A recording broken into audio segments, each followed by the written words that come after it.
Welcome to our channel উইপোকাজ। আর আজকে আমি একটা ছোট্ট ভিডিও নিয়ে তোমাদের কাছে চলে এসেছি। তো দোল পূর্ণিমা উপলক্ষে আমাদের বাড়ির কাছে একদম মায়াপুরের আদলে তৈরি কৃষ্ণ মন্দিরে প্রতি বছর মেলা হয়, 3-4 দিন ধরে অনুষ্ঠানও হয়। তো এবছরও হচ্ছে খুব সুন্দর করে। তাই আমি, মা আর ও 3 জনে মিলে শনিবার দিন মানে দোলের পরের দিন চলে গিয়েছিলাম এই যে বাড়ির কাছের কৃষ্ণ মন্দিরে। এই মন্দিরটায় এমনি সময়ও কিন্তু আমাদের লোকালয়ের সবাই সন্ধেবেলায় যায়। খুব সুন্দর নাকি কীর্তন হয় ওখানে। তো এই দোল পূর্ণিমা উপলক্ষে এত সুন্দর সাজিয়েছে, আর ওখানে প্রত্যেক দিন খাওয়া দাওয়া হচ্ছে, অনেক অনেক মানুষ যাচ্ছে।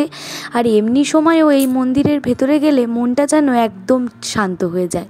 তো আমরা সেদিনকেই গেলাম, মন্দিরে একটু ভিড় ছিল, তবে ভাবলাম একটু কষ্ট করে একদম সামনে যাই তোমাদের এই কিউট ছোট্ট ছোট্ট গোপালগুলোকে দেখানোর জন্য। মন্দিরের ভেতরে কত যে ছোট্ট কিউট গোপাল আছে তা তো তোমরা দেখতেই পারছো। রাধাকৃষ্ণেরও মূর্তিগুলো কি সুন্দর এখানে আছে। আর এই সিংহাসনটা তো আমার ভীষণ পছন্দ, কি দারুণ যে সেটা নিজের চোখে না দেখলে তোমরা বুঝতেই পারবে না।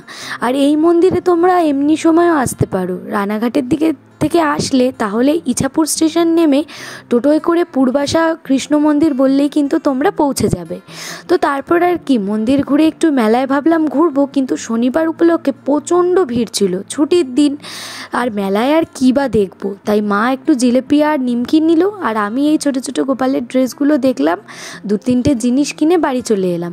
কি কিনেছিলাম এবারে চলো দেখাই। প্রতিবারের মতন আমি মেলায় গেলে ক্লিপ, গার্ডার এগুলোই কিনি, কারণ যে পরিমাণে আমার কাছে প্রচুর ক্লিপ আছে সেই পরিমাণেই আমি প্রচুর ক্লিপ ভেঙে ফেলি। আমার কাছে প্রচুর ক্লিপ ভেঙে যায়, যার জন্য আমি প্রতি মেলাতে গেলেই এই ক্লিপ কিনি।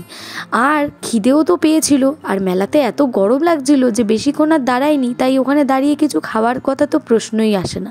তাই মাকে বললাম যে একটুখানি মেলা থেকেই চাউমিন নিয়ে যাই। তাই মেলা থেকে চাউমিন নিয়ে এসেছিলাম, এগ চাউমিন।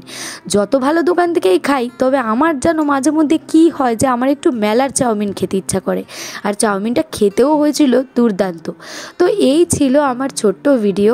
আর তোমাদের এই ভিডিওটা কেমন লাগলো কমেন্টে জানিও। ভিডিওটা ভালো লাগলে লাইক, কমেন্ট, শেয়ার, চ্যানেলটা সাবস্ক্রাইব করে দিও।